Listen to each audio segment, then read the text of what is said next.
ओम श्री सद्गुरुवे नमः। सच्चिदानंद रूपाय विश्वोत्पत्त्याद हेतवे तापत्र विनाशाय श्री कृष्णाय वयं नमः। आइए आज हम सब श्रवण करेंगे। हम आपको बताएंगे विजयदशमी के उपलक्ष्य में भगवान श्री राम को रावण ने कब युद्ध का निमंत्रण दिया, क्या आप जानते हैं? रावण ने मर्यादा पुरुषोत्तम भगवान श्री राम को कब मिले और युद्ध का निमंत्रण कहाँ दिया? नहीं जानते। यह बात आज हम आपको बताएंगे। भक्तों, बड़ा ही हर्षो उल्लास का विषय है यह विजयदशमी का पर्व। विजयदशमी पर्व हम सबको बड़ी ही प्रसन्नता के साथ मनाना चाहिए। ये दशहरा का पर्व जो है बड़े ही प्रसन्नता के साथ मनाना चाहिए, क्योंकि हम सब भारतवासी सौभाग्यशाली हैं कि हमें यह पर्व मनाने का सौभाग्य प्राप्त हुआ। हमारा जन्म भारत भूमि में हुआ। इस भारत भूमि में जहाँ भगवती माँ गंगा अवतरित होती हैं, जहाँ सूर्यपुत्री यमुना का आगमन हुआ, जहाँ भगवान हमारे सच्चिदानंद साक्षात पुरुषोत्तम श्री रामचंद्र जी का अवतार हुआ, ऐसी भारत भूमि में आप हम सबका जन्म हुआ है। बड़े ही गर्व की बात है जो आज जगह जगह पर रावण जलाया जा रहा है, यह भारत में ही है और कहीं नहीं। जो बुराई का दमन समन और अच्छाई की जीत होती है, बुराई की हार होती है, अच्छाई की विजय होती है। यह पर्व भारत में ही मनाया जाता है और भारत के लोगों को ही मनाने का सौभाग्य प्राप्त है। अरे हम उस देश में रहते हैं जिस देश में गंगा बहती है, हम उस देश में रहते हैं जहाँ साक्षात ब्रह्म नारायण सच्चिदानंद घन अवतार लेकर के आए हैं। वास्तव में बड़ा ही सौभाग्य का विषय है यह विजयदशमी का पर्व। यह विजयदशमी आप सबको मंगलमय हो, आपके जीवन में नित्य नए खुशियों के पुष्प सदैव खिलते रहें। आप सदा सभी लोग समस्त लोग प्रसन्न रहें, खुश रहें, धन धान से संपन्न रहें और कलह कलेश से दूर रहें, द्वंद्वों से दूर रहें। तो हम आपको आज बताने जा रहे थे कि भगवान राम को युद्ध का निमंत्रण रावण ने कब दिया। भगवान राम को रावण ने जनकपुर में देखा और जब देखा रावण ने राम को, भगवान श्री राम के मुखमंडल में इतना तेज था, इतना सुंदर मुखमंडल कांतिमान प्रकाशित हो रहा था। भगवान सुकोमल कोमल गात रावण ने देखा, अपने नेत्रों को बंद कर लिया। कुछ क्षणों के बाद जब उन्होंने अपने नेत्रों को खोला, भगवान राम को देखा। रावण भी कोई साधारण नहीं था भक्तों, ब्राह्मण का पुत्र था, उत्तम कुल पुलस्त कर नाती, ब्राह्मण के घर में जन्म हुआ था। वो तो कर्मों के बस, आचरणों के बस आसुरत्व तो उसके जीवन में आया और श्राप बस उसका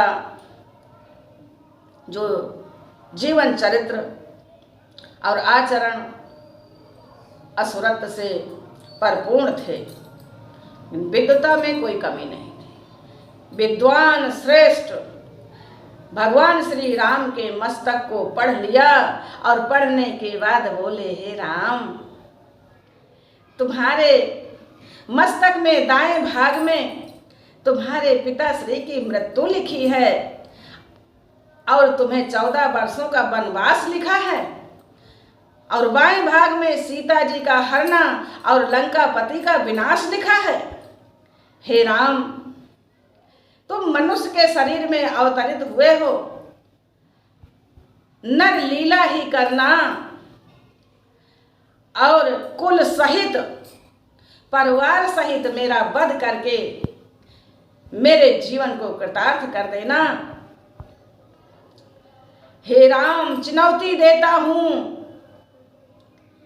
हे राम, निमंत्रण देता हूं, सीधा गढ़लंक चले आना, लंका की मोक्ष पिटारी को हे नाथ साथ लेते आना। उन्होंने कहा, हे राम, मैं तुम्हें न्योता देता हूं, निमंत्रण देता हूं, और पहले ही बता दिया। हे राम, तुम्हारे दाएं भाग में पिता मरण वनवास लिखा, हे राम, तुम्हारे बाएं भाग में अरे सिया हरण और लंकापति का नाश लिखा। हे राम, निमंत्रण देता हूँ, सीधा गढ़लंक चले आना, लंका की मोक्ष पिटारी को, लंका की मोक्ष पिटारी को हे नाथ साथ लेते आना, हे नाथ साथ लेते आना। रावण से लड़ना खेल नहीं, रावण से लड़ना खेल नहीं, लोहे के चना चबाना होगा। हे राम, रघुनंदन रघुवंशी, अति शीघ्र तुम्हें लंका में आना होगा। भगवान राम मुस्कुराने लगे। रावण की यह बात सुनकर भगवान राम मुस्कुराने लगे और कहा कि हे रावण, मैं तुम्हारी चुनौती को स्वीकार करता हूँ। मैं हेतु तुम्हारे ही 10 कंधर इस अवनी तल पर आया हूँ, अंशों के सहित जन्म लेकर और दशरथ का पुत्र कहाया हूँ, अंशों के सहित जन्म लेकर दशरथ का पुत्र कहाया हूँ। कुछ दिनों में आ सीता के मिस और लंका नगरी को आऊंगा। कुछ दिनों में मैं सीता के मिस लंका नगरी को आऊंगा। अरे बाणों की सैया सुला तुझे, देखिए, बाणों की सेज में सुलाऊंगा, बाणों की सैया सुला तुझे, निज परम धाम पहुंचाऊंगा, निज परम धाम पहुंचाऊंगा तुझे। तुम कहते हो मेरी मृत्यु, मैं तुझे परम धाम सुलाऊंगा तो बाणों की सैया में, लेकिन परम धाम पहुंचाऊंगा। भगवान राम ने माता जानकी जी का भी आश्वासन दिया कि मैं तुम्हारी मोक्ष की जो पिटारी है ना, क्योंकि रावण ने कहा था ना कि जो मेरे मोक्ष का दरवाजा है, जो मेरी मुक्ति का द्वार है, हे नाथ उसको लेते आना, लंका की मोक्ष पिटारी को हे नाथ साथ लेते आना। तो भगवान राम कहते हैं कि तुम चिंता न करो, मैं कुछ दिनों में सीता के मिस, सीता को लेकर के और निमित्त, क्योंकि भगवान श्री राम जी से रावण ने कहा था कि निमित्त तो माता भक्ति ही बनेगी, और भगवान राम ने कहा उनको आगे, वो पहले ही, हमसे पहले वो लंका में आ जाएंगी, और वही हुआ, रावण ले गया, पहले ही उनको लंका में रावण ले गया, और माता जानकी जी ही कारण बनी उनकी मृत्यु का। तो कहने का तात्पर्य है कि ये जो विजयदशमी का पर्व है, यह हमारे सबके लिए बहुत ही गर्व का विषय है। हमारे भगवान राम आज के दिन, विजयदशमी के दिन, यानी कि दशहरा वाले दिन रावण का वध किया था, रावण की मृत्यु हुई थी। रावण की मृत्यु हम सब के लिए वास्तव में बुराई का अंत हुआ और अच्छाई की विजय हुई। लेकिन अध्यात्म में तो कुछ और ही कहता है, अध्यात्म में तो कुछ और ही है कि वैसे तो हर घट लंका है और हर घट में रावण रहता है। हम विचार करें कि वैसे तो हर घट लंका है और हर घट में रावण रहता है। अपनी लंका का दहन करें, अपनी लंका का दहन करें, अपने रावण का दमन करें और तब बैठ अवध में राज करें। अरे राम राज ही जब होगा, अरे राम राज ही जब होगा जब अहंकार को जीतेंगे, अहंकार को जीतेंगे और अहंकार का कर दमन, फिर राम राज में जी लेंगे, फिर राम राज में खेलेंगे। वास्तव में हमारा जो शरीर है ये लंका ही है और अहंकार जो हमारे अंदर है, जो डिम डिम घोष करता है। अरे किसी को कभी 200 रुपए की मदद किया होगा ना, तो समय आने पर 10 घरों में तो बताते ही हैं, लेकिन फिर क्या कहते हैं, अरे आज ये पैसा वाले हो गए तो क्या हुआ, अरे हम ही ने इनकी मदद किया था, वो समय ये भूल गए।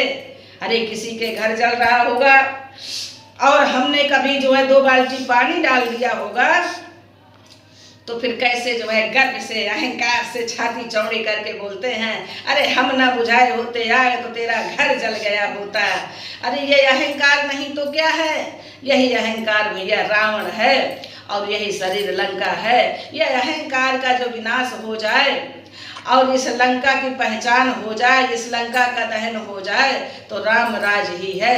हमारे राम तो वैसे हैं कि विजयी होते हुए भी लंका में गए नहीं, लंका की सोने की ईंट एक छुआ नहीं, भेजा केवल बस लक्ष्मण को भेजा कि जाइए और विभीषण का राज तिलक कर आइए, और गए।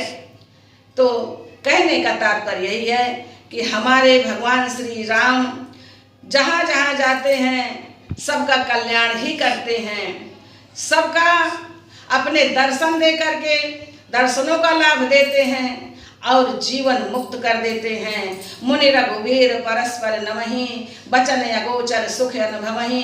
संतों मुनियों को ऋषियों को सबको जो है दर्शन का लाभ दिया और सबके कष्ट को दूर किया। धरती वसुंधरा माता जगत जननी, जो हमारी ये वसुंधरा हैं, इनका जो है बोझा हल्का किया और जन जन के दुख दूर करते हुए भगवान हमारे आज दशमी के दिन अहंकारी रूपी रावण का वध करके और जन जन को सुखी कर दिया, सुख पहुंचा दिया जन जन को। और फिर जो है अपने जगत जननी जगदम्बा अम्बा को अग्नि परीक्षा के पर्यंत लेकर के और वहाँ से चल पड़े। तो कहने का तात्पर्य यही है कि बिना युद्ध के किए और बिना युद्ध को निमंत्रण दिए कभी युद्ध होता नहीं है। रावण ने निमंत्रण दिया था युद्ध करने का, हमारे भगवान राम ने साहस स्वीकार किया था और हुआ भी बहुत जल्दी ही, जैसा कि राम ने कहा कि अतिशीघ्र आऊँगा, और भगवान राम ने अपने वचन का पालन किया और पहुँचे। तो इन्हीं शब्दों के साथ वाणी का विराम देते हुए